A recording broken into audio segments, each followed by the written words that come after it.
Well, first of all, I want to thank you for watching, and I want to welcome you to this channel. My goal here is to address a question I've been asked many times.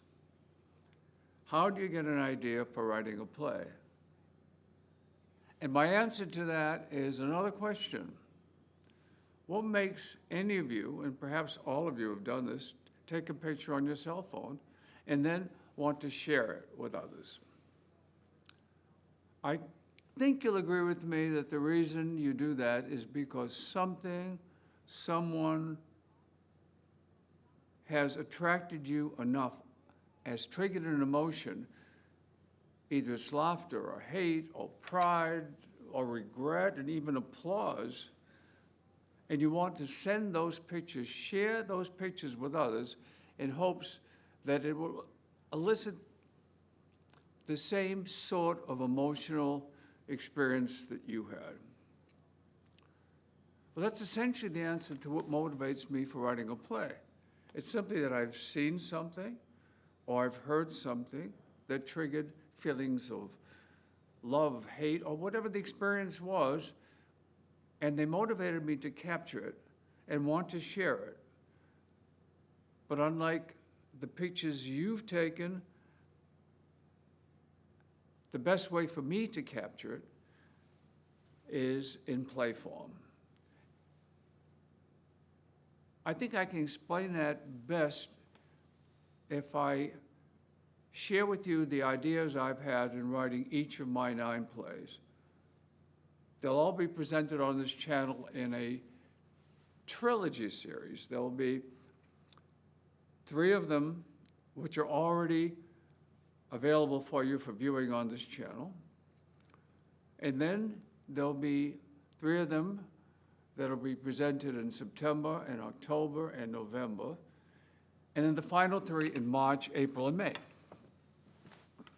Now, the first play in this sequence is called Suspended Lives. Now, let me tell you how I got the idea for this play. One Friday afternoon, my wife and I were walking past Boston Symphony Hall, and there was a matinee going on. It was rather late, and I ran in, and the fellow said, "I only have tickets way up on the second balcony." I said, "I don't care, we'll take them." He said, "I suggest you take the elevator to get up there." So I said, fine. When we got there, the elevator door opened, and there was a whole group of elderly people, and I was facing them, and I stepped in and I said to them, "There were too many old people in this elevator."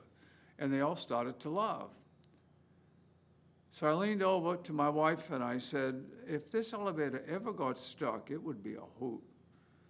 Well, then the muse hit me, and she wouldn't leave me alone until I wrote the play, Suspended Lives. And it's about 3 people that get stuck in an elevator in Boston Symphony Hospital between the first and second balcony. Now, the second play is called The Intermission Room.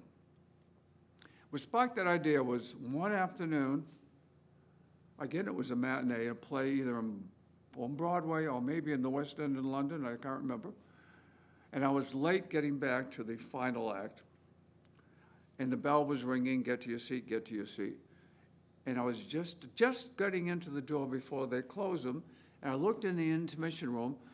It could have been in London called the interval bar is what they call it. There was a woman and a man sitting there, and obviously they had no intention of returning to see the finale of the play. So I started thinking, why aren't they going back to see the end of this work? What are they talking about? So they imagined dialogue that I created, I'm presenting in a form of a play. The third play is called The Personal Trainer. Now, that idea came about because during my residency for eye surgery at the New York Eye and Ear Infirmary, I enlisted in the National Guard. I became a medical officer. Now, our armory was located on 34th Street, right across from the Waldorf Astoria Hotel. My corpsmen came from all walks of Manhattan life. from the Upper East and West Side, all the way down to Thompson and McDougal Street in the West Village, to Little Italy, and even extended into Flatbush and Nevins down in Brooklyn. And each of these corpsmen had different occupations. One of them was a personal trainer. And he shared with me some very hilarious stories. Others, those from Little Italy, some from Brooklyn, told me about some funny insight in what they suspected to be mafia operations. They also had a very colorful chaplain. Anyway, I was presented with a buffet of funny and some tragic ideas. And I decided to prepare them and lay them out for my audience in the form of a play, in hopes that they would enjoy these stories as much as I did. The second trilogy starts off with a play I call Clothesline Diaries. I grew up in one of the tenement buildings in Lawrence, Massachusetts. Now, these buildings were all in very close proximity with one another. Later in life, I lived on the waterfront of the north end of Boston, and the waterfront has always been an old Italian neighborhood, and the families live in tenement buildings that are very close to one another. And one afternoon when I was walking, I saw that there was a clothesline from one kitchen window to another. Now, this was during the time of COVID, when there were socialized restrictions and many people weren't getting out. And that brought back the memory that when I was a kid walking the streets of Lawrence, Massachusetts, I would not infrequently being called by a woman in a porch. One of the porches, one of the ladies would call my name out, and they would lower a basket that have some money in it, and they would ask me to go to the bakery, get some bread for them, which I did. I bought the bread, I brought them, put them in the basket. There was always a nickel left over for me to get a lemonade or something, and they would draw the basket up. So I started thinking that, you know, these people that aren't getting out of their tenements as frequently as they used to before COVID, they could use the clothesline and a basket and daily diaries to share some of the experiences that were going through their lives during the time of COVID. So that was the nidus for that play. The next play is called Past Perfect, and for that I had to draw on my medical background. Because knowing that the diagnosis of a cancer patient always brings not only physical, but also great emotional and psychological discomfort. And the main question a cancer patient always asks, and it's very understandable, is what's going to happen to me, doc? As physicians, we can only tell the patient that we can only give them a likely prognosis, because unfortunately we are not fortune tellers. So in this play, I have my protagonist say, quote, well then, I will go to a fortune teller. And the play is just two characters, a fortune teller with her problems and a cancer patient. There are some funny times, as you can imagine, there are some heart-rendering times, but all in all, I hope you find it enjoyable.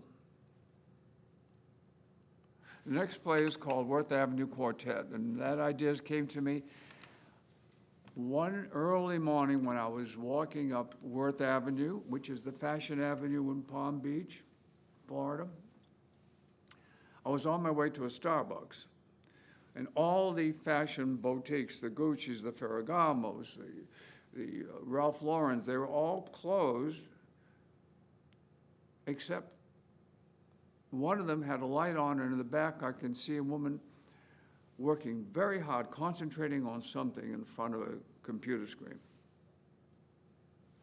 I went up to Starbucks, had my coffee. On my way back, she was still there.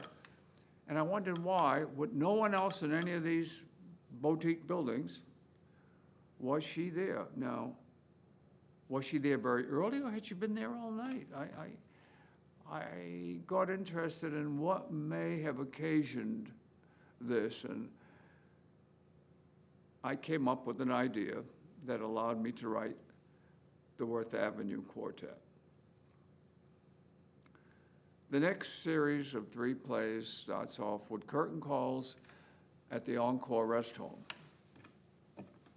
The idea for this play came to me one day when I was watching a documentary on veteran actors and theater people in general. And I was surprised to learn that there are retirement homes just for people in the entertainment business. And the more I thought about it, the potential for a very interesting, very funny, very soul-searching play was there, and I wanted to realize that potential. So I wrote the play. The second play in the trilogy is called Veils. This one was very meaningful, very poignant for me and others, and I want to describe it to you. What happened, I was on a barge trip, my wife and I, in France. And one of the daily excursions on this barge trip was to stop at a small village and to see a very lovely little chapel. It was a very, when I tell you little, it may have been maybe 150 feet by 50 feet. When we walked in front of the altar were these 2 young girls, I would say no more than 20. They were holding hands. They were looking at one another very intently, very gently. The candles were all lit. And in spite of the fact that there were over 20 of us walking around with a tour guide, they never once broke their focus on each other. And when we left the chapel, one of my fellow travelers, and she runs one of the largest movie studios in the country, said to me, "Bob, you look like you have a play in your head." And I turned and I said, "Sylvia, if I could write a play and have the audience walk out with the same feelings that every one of us here has, the privilege, the feeling that we all just shared a great experience of love, a great expression of whatever that relationship was between these 2 girls, then I would have written a very successful play." The final play in the series is called Tenement Echoes. And it's a memory play about what it was like to grow up in a tenement building in Lawrence, Massachusetts, near the end of World War II. And growing up in that building and witnessing all the hardships and the loss that the war created, also witnessing the intense bonding that took place among the hundreds of families that lived in those tenements,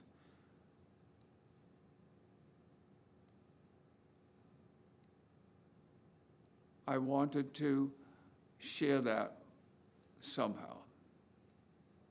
Now, this play, unlike the others, I didn't need to tap into my imagination, just my memories. And that brings to mind an interview I saw between Tennessee Williams and a drama critic. And he asked Tennessee Williams what was his most personal play. And Tennessee said it was The Glass Menagerie because it was a memory play. As is this. And I have to say, in one way, it was the easiest to write, but at the same time, it was also perhaps the most difficult. Now, I can best clarify this apparent dichotomy by reading the synopsis I wrote for this play. Many small New England cities became magnets for immigrants from Italy, Lebanon, France, Poland, Germany, and other countries because textile manufacturers were offering jobs providing a minimum but livable wage. Many of the immigrant families lived in simply furnished cold water tenement buildings, heated by a fuel-burning stove in the kitchen. The floors were covered with linoleum. The kitchen tables were covered with colorful oilcloth. Windows were adorned with plastic draperies. But these living conditions were far superior to what they had left in their home countries. The main source of entertainment was going to a 15-cent movie and a nickel bought you a candy bar or a bag of popcorn. And in those days, 2 cereal boxes and a quarter, if you could manage to get a quarter, could be sent away for a magic ring.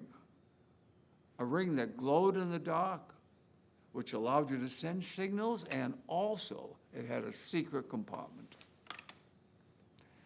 There were no televisions. Radio provided family-oriented serial programs. Telephones were also a real luxury, so tenants signaled one another via coded taps on the kitchen pipes.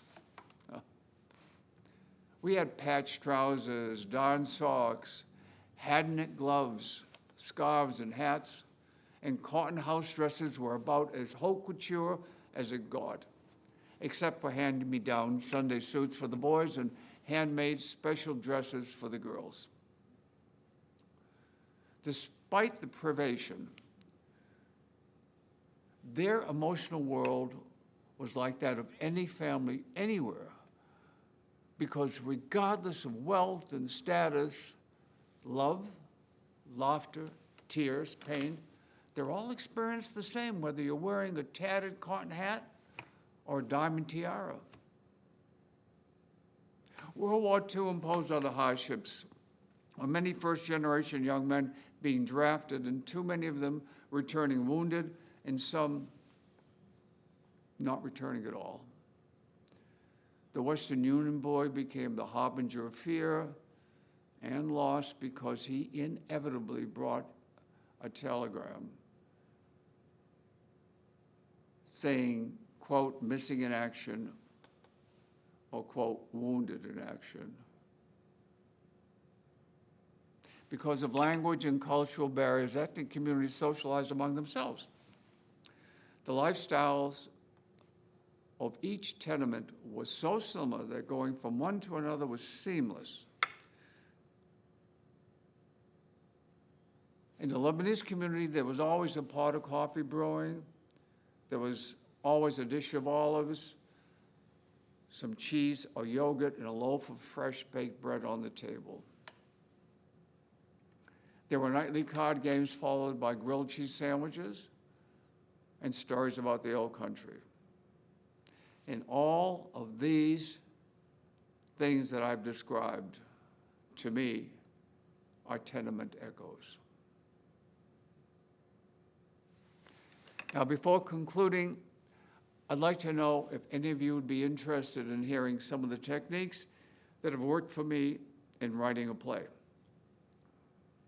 And I'd be happy to share them with you. And if there's any interest, please hit the like button or send me your comments, and I'll gladly make another video on that topic. Once more, thank you for watching.